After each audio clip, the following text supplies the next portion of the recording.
Vous pouvez attendre dehors. Les mots résonnaient dans la salle de conférence alors que tout le monde se tournait pour me dévisager. Mes doigts se crispèrent sur mon dossier de présentation, celui qui contenait 6 mois de recherche et qui avait fait économiser des millions à l'entreprise. Pardon, réussis-je à articuler, ma voix à peine audible au-dessus du tintement des coupes de champagne. Ranata, notre directrice marketing, fit un geste dédaigneux. Nous sommes au complet pour la cérémonie. Vous comprenez ? Je balayai du regard la salle spacieuse. Tous mes collègues de département étaient confortablement installés à des tables drapées de lin crème. Même Reine, la stagiaire qui était avec nous depuis exactement 3 semaines. La même stagiaire qui, d'une manière ou d'une autre, avait présenté mon algorithme de chaîne d'approvisionnement comme le sien lors de la réunion du conseil d'administration du mois dernier. Pourquoi gaspillerions-nous une place pour vous ? Ajouta Ranata avec un sourire pincé. Vous n'êtes qu'une analyste. Ce moment a tout cristallisé. Les promotions manquées, les idées volées, les heures interminables. Mon regard se porta sur l'écran de projection annonçant le prix d'excellence en innovation qui aurait dû porter mon nom. Je vois, dis-je calmement, en ouvrant mon ordinateur portable. Vérifiez vos emails. Quelques instants plus tard, alors que des sons de notification résonnaient dans la salle, je suis sorti, refermant la porte sur leur voix soudainement paniquée. Avant de continuer avec ce qui s'est passé ensuite, pourriez-vous prendre un moment pour imaginer être à ma place ? Ce sentiment lorsque des années de votre travail sont rejetées tandis que quelqu'un d'autre en récolte le crédit. Si vous avez déjà été sous-estimé ou ignoré, vous comprendrez pourquoi ce que j'ai fait ensuite a tout changé. Restez avec moi, car cette vengeance a mis 3 ans à se préparer. Et la fin vous montrera exactement pourquoi la patience est plus qu'une vertu. C'est une arme. Je m'appelle Bielnova et jusqu'à ce jour, j'étais l'analyste de données senior dans l'une des sociétés de logistique à la croissance la plus rapide du pays. J'ai une mémoire eidétique et un talent pour trouver des schémas dans le chaos. Des compétences qui me rendaient exceptionnelle dans mon travail mais terrible en politique de bureau. Je suis la personne qui parle directement et travaille tard. Qui pense que résoudre les problèmes est plus important que de savoir qui en obtient le crédit. J'avais tort. J'ai grandi dans une petite ville où mon père dirigeait la bibliothèque locale et ma mère enseignait les mathématiques. Ils m'ont élevé en me faisant croire que le mérite finirait toujours par triompher. Une autre chose sur laquelle ils se sont trompés. Quand j'ai rejoint l'entreprise après avoir terminé mes 2 masters, je croyais avoir trouvé mon partenaire idéal, un endroit où l'innovation et l'efficacité étaient censées être valorisées par-dessus tout. Ma première année s'est déroulée exactement comme je l'avais espéré. J'ai créé un système de suivi des stocks qui a réduit les erreurs de 37%. J'ai développé des modèles prédictifs qui ont aidé nos clients à optimiser leurs itinéraires d'expédition. J'ai même découvert une faille critique dans notre logiciel phare qui aurait pu nous coûter notre plus gros client. Chaque fois, je présentais mes conclusions par les canaux appropriés, en suivant le protocole de l'entreprise à la lettre. Les ennuis ont commencé pendant ma 2e année, lorsque Dominique a été embauché comme notre nouveau chef de département. Il est arrivé avec la réputation de transformer des divisions en difficulté en réussite. Ce que personne n'a mentionné, c'est sa méthode, s'attribuer le mérite des réalisations de son équipe tout en se défaussant de la responsabilité des échecs. La première fois que c'est arrivé, j'ai pensé que c'était un malentendu. J'avais développé un algorithme qui prédisait les retards d'expédition en fonction des conditions météorologiques et de la congestion portuaire. Après l'avoir présenté à Dominique lors d'une réunion privée, j'ai été surprise de le voir le présenter à la direction 2 semaines plus tard sans aucune mention de ma contribution. Excellent travail sur le modèle prédictif, lui ai-je dit après, pensant qu'il avait peut-être simplement oublié de me créditer. Dominique m'a lancé un regard vide. Le cadre conceptuel était le mien. Vous avez juste aidé avec quelques chiffres. Je suis restée muette de stupeur. L'ensemble du cadre, de la conception à l'exécution, avait été le mien. Mais en tant qu'employée encore nouvelle, désireuse de prouver mon esprit d'équipe, j'ai laissé passer. C'était ma première erreur. Au cours des mois suivants, un schéma s'est dessiné. J'identifiais un problème, développais une solution, la partageais avec Dominique et le regardais la présenter comme sa propre idée. Quand j'ai finalement trouvé le courage d'en parler à Eliana des ressources humaines, sa réponse m'a glacée. Avez-vous des documents prouvant que c'était exclusivement vos idées, a-t-elle demandé, sans lever les yeux de son ordinateur. J'ai les fichiers originaux avec mes dates de création, ai-je répondu. Mais avez-vous développé cela pendant les heures de travail en utilisant les ressources de l'entreprise? Eh bien, oui, mais... Alors ils appartiennent à l'entreprise, pas à vous personnellement. Dominique est votre superviseur. S'il présente les réalisations du département à la direction, c'est la chaîne de commandement appropriée. J'ai quitté son bureau en comprenant les règles non écrites. Les idées remontaient. Le crédit descendait rarement. J'aurais pu continuer dans cette situation frustrante mais tolérable si ce n'était pas pour ce qui s'est passé il y a 6 mois. Après avoir remarqué des inefficacités dans nos itinéraires d'expéditions transcontinentaux, j'ai passé des week-ends à développer une solution complète, un nouveau cadre logistique qui allait révolutionner toute notre approche. Les économies potentielles pour nos clients étaient énormes, 27% de réduction des coûts, 42% d'amélioration des délais de livraison. J'ai préparé une présentation détaillée, m'entraînant tard dans la nuit avant la réunion de stratégie trimestrielle. Mais quand je suis arrivé, Dominique m'a intercepté à la porte. La direction a un ordre du jour serré aujourd'hui. Nous devons rationaliser, a-t-il dit. Donnez-moi vos documents. J'incorporerai les points clés dans ma vue d'ensemble. À contre-cœur, je lui ai remis mon dossier de présentation. Je suis restée assise pendant la réunion de 3 heures, attendant ma partie, pour finalement regarder Dominique expédier un résumé de 2 minutes qui manquait toutes les innovations cruciales. L'initiative a été mise de côté pour un examen plus approfondi. 2 semaines plus tard, Ren a rejoint notre équipe en tant que stagiaire, diplômée de l'Ivy League et nièce du PDG de notre entreprise. Elle a été immédiatement incluse dans des réunions dont j'avais été exclue. 3 semaines après cela, elle a présenté son nouveau cadre logistique à l'équipe de direction. Mon cadre, avec des changements superficiels et un nouveau nom. L'initiative a été immédiatement approuvée. Ren a obtenu un poste permanent et est devenue l'étoile montante de notre département. Quand j'ai abordé Dominique, sa réponse a été brutale dans sa désinvolture. L'approche de Ren a intégré les priorités de la haute direction qui manquaient à votre version. C'est le monde des affaires. Les relations comptent plus que de savoir qui a eu l'idée en premier. Cette nuit-là, j'étais assise dans mon appartement, entourée de 3 ans de travail, d'innovation qui avaient rapporté des millions à l'entreprise, tandis que mon salaire restait stagnant et ma carrière au point mort. Quelque chose a changé en moi. Si les résultats comptaient plus que les gens, j'allais leur montrer exactement ce que cette philosophie leur coûterait. J'ai commencé à travailler sur un nouveau projet, un projet que je n'ai jamais mentionné au bureau, auquel je n'ai jamais accédé sur les appareils de l'entreprise et que je n'ai jamais développé pendant les heures de travail.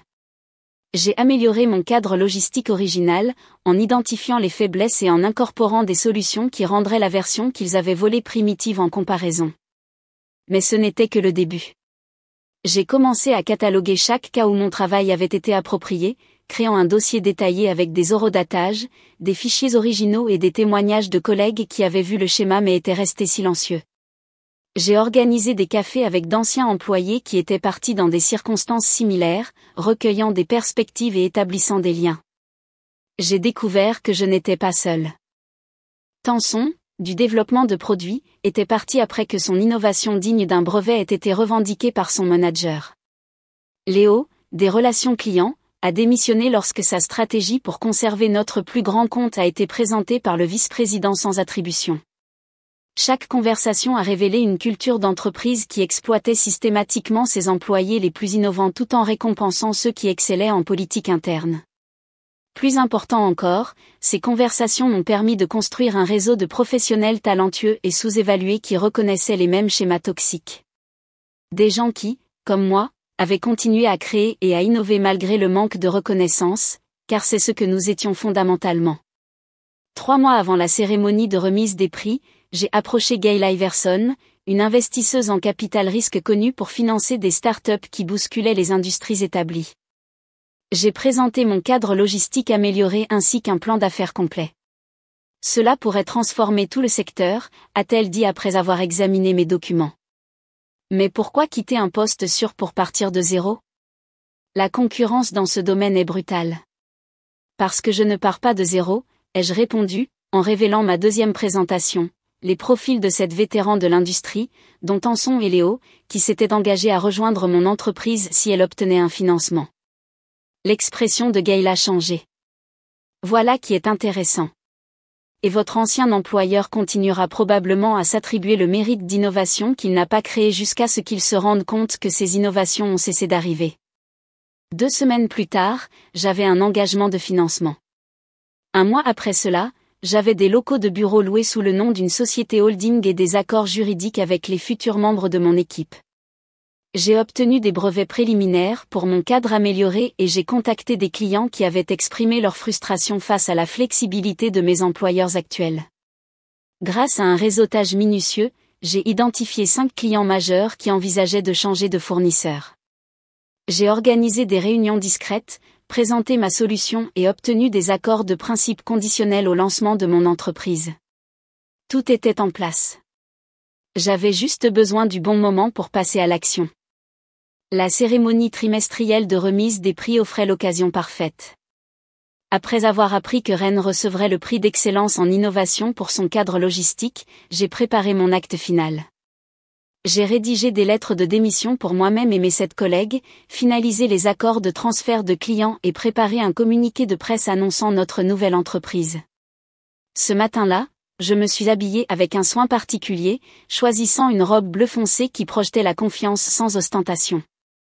Je suis arrivée tôt, tenant mon dossier de présentation, non pas parce que je m'attendais à présenter, mais parce que je voulais qu'il me voie le tenir une dernière fois. Je me suis tenue à l'entrée de la grande salle de conférence, regardant mes collègues entrer et trouver leurs places assignées. J'ai vu Dominique guider Rennes vers une position de choix près de la table de la direction. J'ai remarqué Ranata, la directrice marketing, qui avait toujours traité le personnel des opérations comme inférieur à elle, vérifier le plan de table. Quand elle m'a repéré, son expression est passée de la surprise à l'irritation. C'est là qu'elle a prononcé ces mots, « Vous pouvez attendre dehors ».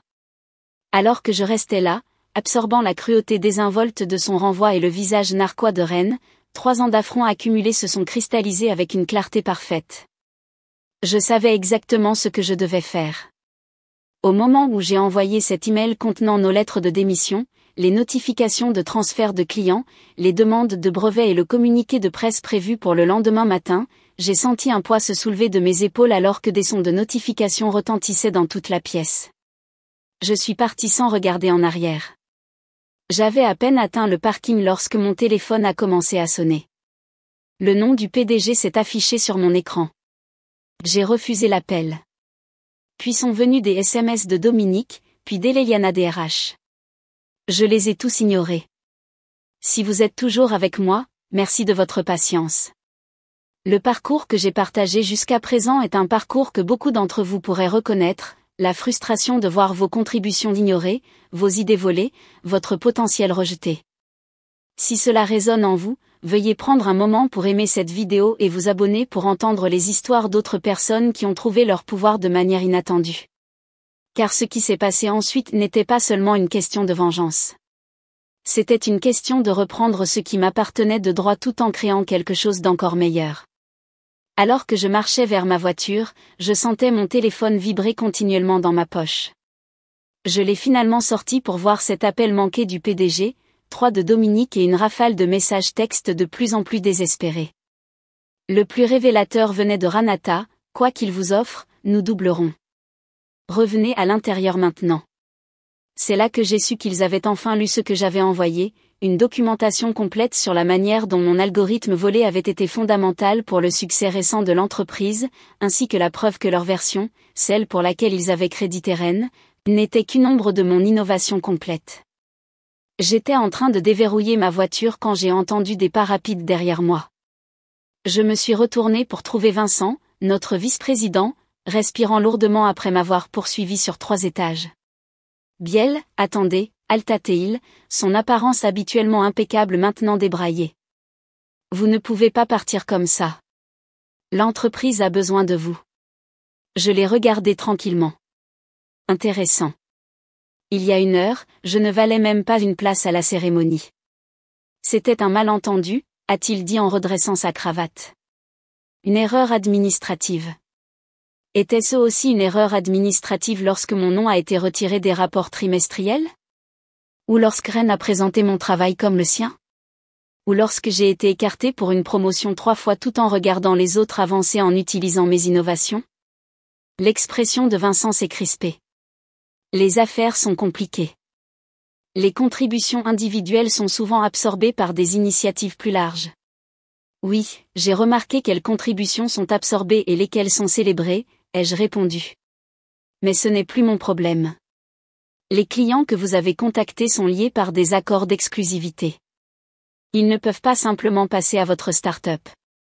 J'ai souri pour la première fois de la journée. Vous devriez peut-être revoir ces accords. Le langage les empêche de travailler avec vos concurrents. Mais comme ma solution fonctionne sur un cadre entièrement différent, un que j'ai développé indépendamment sur mon temps libre, elle crée une nouvelle catégorie. Votre équipe juridique l'a confirmé lorsqu'elle a examiné le concept original il y a 6 mois et a déterminé qu'il ne valait pas la peine d'être poursuivi. Le visage de Vincent pâlit. Que voulez-vous? Une promotion? Des actions? Dites-le. Ce que je voulais, c'était la reconnaissance de mon travail, le respect de mes contributions, une place à la table que j'ai aidé à construire. J'ai ouvert la portière de ma voiture. Mais vous m'avez montré quelque chose de plus précieux. Que je n'ai pas besoin de votre table. Je peux construire la mienne. En partant, j'ai regardé dans mon rétroviseur d'autres cadres de l'entreprise se déverser dans le parking. Leur cérémonie de remise des prix complètement oubliée. Mon téléphone a continué de vibrer de notifications. Je me suis arrêté brièvement pour le mettre en sourdine, mais pas avant d'avoir vu un message de Tanson. C'est fait. Nous sommes tous sortis. On se retrouve au nouveau bureau. Le nouveau bureau était un espace industriel reconverti que j'avais loué sous le nom d'une société holding 3 semaines plus tôt. Quand je suis arrivé, mon équipe était déjà là. Tanson, Léo et 5 autres collègues qui avaient subi des expériences similaires chez notre ancien employeur. Chacun avait soumis sa démission simultanément avec la mienne, créant un exode de talents dont l'entreprise ne pourrait pas se remettre rapidement. Ont-ils essayé de vous arrêter? A demandé Meredith, notre spécialiste des opérations qui avait été maintes fois ignorée malgré la génération des relations clients les plus rentables de notre ancien employeur. Vincent m'a poursuivi jusqu'au parking, ai-je répondu. M'a offert tout ce que je voulais. Je parie que ça a fait du bien, a dit Léo, en me tendant une tasse de café de la machine que nous avions installée le week-end précédent. Pas autant que ça, ai-je dit, en ouvrant mon ordinateur portable pour leur montrer la réponse que j'avais reçue de notre premier client majeur. Non seulement ils avaient accepté de nous transférer leurs affaires, mais ils nous avaient présenté à 2 prospects supplémentaires impressionnés par notre approche innovante. Au cours des heures suivantes, nous avons finalisé notre stratégie de lancement. Notre société, Nexus Paradigm, annoncerait officiellement son existence le lendemain matin, avec notre cadre logistique propriétaire comme offre phare. Les brevets que j'avais déposés protégeraient notre propriété intellectuelle et les accords clients que nous avions obtenus nous donneraient des revenus immédiats. À 19h30, mon téléphone a sonné avec un numéro que je ne reconnaissais pas. J'ai failli l'ignorer jusqu'à ce que Tanson jette un coup d'œil à l'écran. C'est la ligne privée du président du conseil d'administration, a-t-elle dit tranquillement. J'ai répondu, en mettant le haut-parleur pour que mon équipe puisse entendre. Madame Nova, est venue la voix rauque de Preston Fulton, le président rarement vu du conseil d'administration de mon ancienne entreprise. Je crois que nous devons parler. Je vous écoute, ai-je répondu. J'ai passé l'après-midi à examiner la situation. La documentation que vous avez fournie est préoccupante. J'aimerais vous rencontrer en privé pour discuter d'une résolution. J'apprécie l'offre, monsieur Fulton, mais il n'y a rien à résoudre. Ma décision est finale. Peut-être que je ne me suis pas fait comprendre. Son ton s'est durci. Notre entreprise dispose de ressources que vous ne pouvez pas imaginer. Si vous poursuivez avec cette entreprise qui est la vôtre, nous serons forcés de prendre des mesures pour protéger nos intérêts. Me menacez-vous, ai-je demandé calmement. Je décris les conséquences, a-t-il répondu. Des poursuites judiciaires pour violation de la confidentialité, des revendications contre vos brevets. Nous pouvons nous assurer que votre start-up ne décollera jamais. J'ai fait signe à Léo, qui a commencé à enregistrer l'appel. Monsieur Fulton, tout ce que j'ai fait est légal et documenté. Les innovations que je mets en avant ont été créées sur mon temps personnel en utilisant mes ressources personnelles. Votre propre équipe juridique a confirmé qu'elles étaient distinctes de la propriété de l'entreprise. Quant à la confidentialité, je n'ai divulgué aucune information propriétaire. J'ai simplement informé les clients que je lançais une nouvelle entreprise et je les ai invités à considérer nos services. Des clients qui nous sont contractuellement liés, a-t-il rétorqué. Des clients dont les contrats incluent des clauses de performance que vous n'avez cessé de ne pas respecter.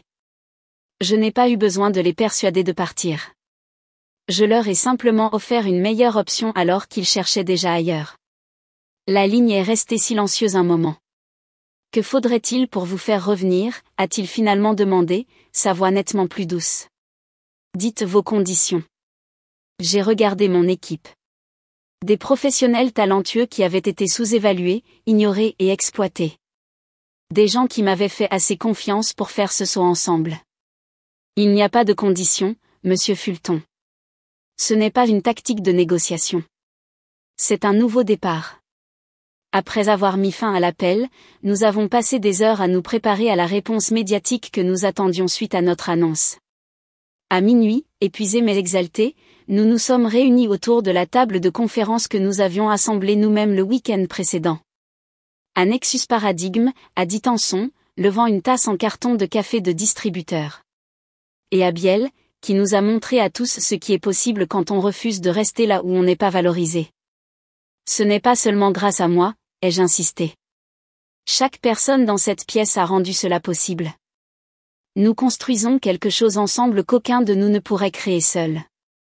Cette nuit-là, j'ai dormi plus paisiblement que je ne l'avais fait depuis des années, malgré l'incertitude à venir. Le lendemain matin, notre communiqué de presse a été envoyé à exactement 8 heures, juste au début de la journée de bourse.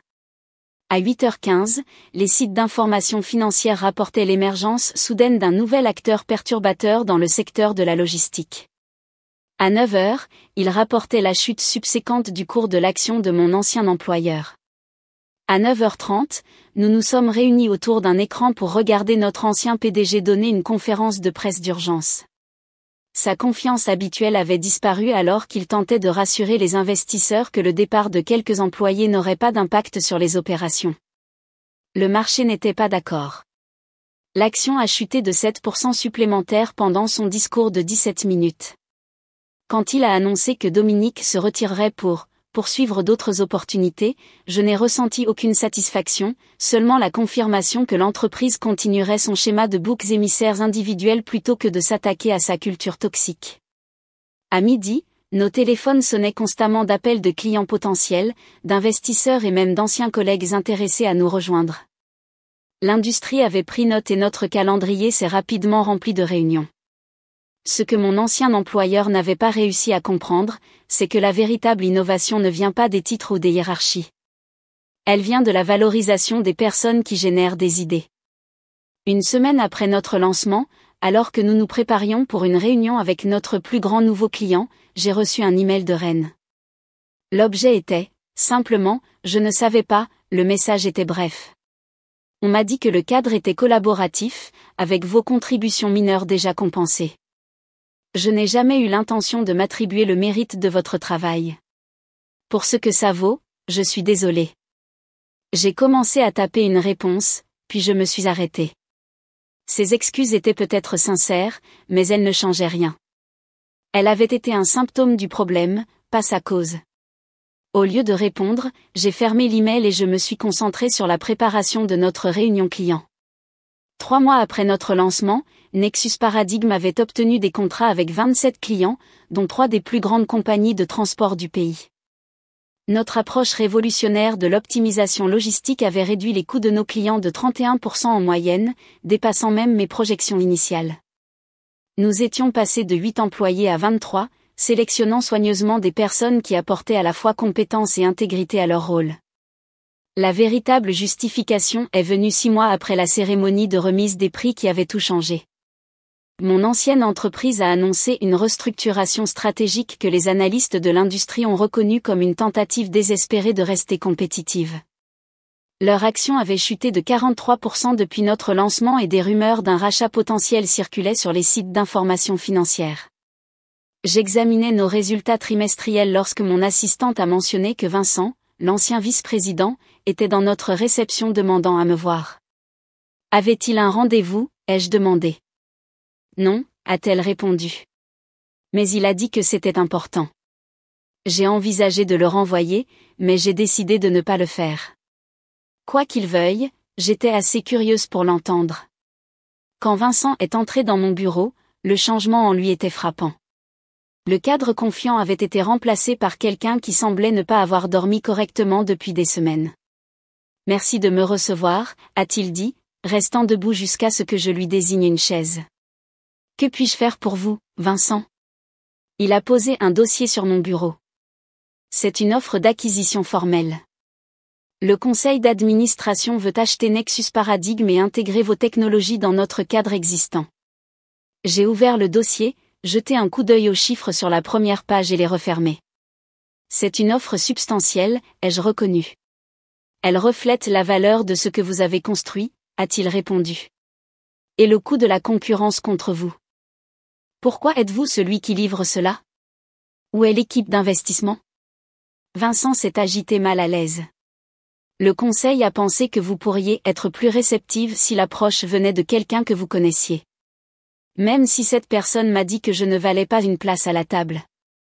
Je n'ai jamais dit ça. Vous n'avez jamais eu à le dire. Vous l'avez montré dans chaque décision, chaque invitation à une réunion qui n'est jamais venue, chaque fois que vous avez laissé quelqu'un d'autre s'attribuer le mérite d'un travail qu'il n'a pas fait. Vincent a baissé les yeux sur ses mains. L'entreprise a changé depuis votre départ. Nous avons mis en place de nouvelles politiques sur la reconnaissance de l'innovation, créé des programmes de mentorat, restructuré la rémunération pour récompenser la pensée originale. Toutes des choses qui auraient pu être faites avant si quelqu'un s'en était soucié assez pour écouter. Oui, a-t-il admis tranquillement. C'est pourquoi je suis vraiment ici, pas seulement pour l'offre d'acquisition, mais pour demander, envisageriez-vous de revenir en tant que directrice de l'innovation, relevant directement du conseil d'administration? Je l'ai étudié un moment, reconnaissant le désespoir derrière l'offre. Il y a 6 mois, une telle reconnaissance aurait tout signifié pour moi. Maintenant, elle me semblait creuse. Je vais examiner votre offre d'acquisition avec mon équipe et nos conseillers, ai-je dit prudemment. Mais je ne reviendrai pas en tant qu'employé, en aucune circonstance. J'ai construit quelque chose en quoi je crois ici, avec des gens qui valorisent les contributions de chacun. Ce n'est pas quelque chose que je suis prête à compromettre. Après le départ de Vincent, je suis restée seule dans mon bureau, réfléchissant au parcours qui m'avait amenée ici.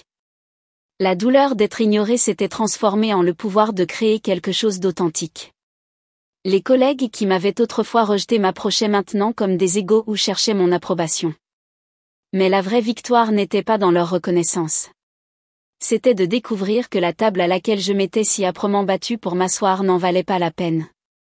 En construisant ma propre entreprise, j'avais créé non seulement une place pour moi-même, mais un endroit où les contributions de chacun étaient valorisées. La vengeance que j'avais prévue avait réussi au-delà de mes espérances. Mais son fruit le plus doux n'était pas de regarder mon ancien employeur lutter. C'était de voir ma nouvelle entreprise prospérer. Nous n'étions pas seulement rentables. Nous créions un lieu de travail où l'innovation s'épanouissait parce que les gens se sentaient en sécurité pour partager leurs idées. 6 mois après cette rencontre avec Vincent, nous avons décliné l'offre d'acquisition et avons plutôt annoncé une expansion internationale. 1 an après la cérémonie de remise des prix où on m'avait dit d'attendre dehors, j'ai été invitée à donner le discours d'ouverture de la plus grande conférence de l'industrie. En montant sur cette scène, j'ai vu des visages que je reconnaissais dans le public, y compris plusieurs de mon ancienne entreprise. Mais cette fois, ils ne me regardaient pas avec mépris ou dédain. Ils me regardaient avec quelque chose de nouveau. Le respect. J'ai commencé mon discours avec les mêmes mots qui avaient été utilisés pour m'exclure. Vous pouvez attendre dehors. Un murmure a parcouru l'auditoire. Ces mots ont changé ma vie, ai-je poursuivi. Non pas parce qu'ils m'ont blessé, bien que ce fût le cas, mais parce qu'ils m'ont enfin montré la vérité. Que j'attendais la reconnaissance de personnes qui ne la donneraient jamais librement. Que je mesurais ma valeur à leurs normes plutôt qu'aux miennes. La salle est tombée dans le silence alors que je partageais mon parcours d'analyste ignoré à innovatrice de l'industrie. Je n'ai pas nommé mon ancien employeur ou mes collègues. Je n'en avais pas besoin. L'histoire ne les concernait plus. Elle concernait le pouvoir de connaître sa propre valeur, même lorsque les autres ne la voient pas. J'ai regardé les visages qui me regardaient, certains inspirés, d'autres mal à l'aise, tous attentifs, et j'ai livré ma dernière pensée: la place la plus puissante n'est pas celle que les autres vous réservent. C'est celle que vous construisez vous-même. Avez-vous déjà été dans une situation où vos contributions ont été ignorées ou quelqu'un d'autre s'est attribué le mérite de votre travail? Comment l'avez-vous géré? J'aimerais beaucoup lire vos histoires dans les commentaires ci-dessous. Et si cela a résonné en vous, veuillez aimer et vous abonner pour entendre plus d'histoires sur la découverte de votre pouvoir dans des endroits inattendus. N'oubliez pas, parfois, être exclu d'une table est la poussée dont vous avez besoin pour construire quelque chose de mieux, quelque chose qui vous appartient entièrement.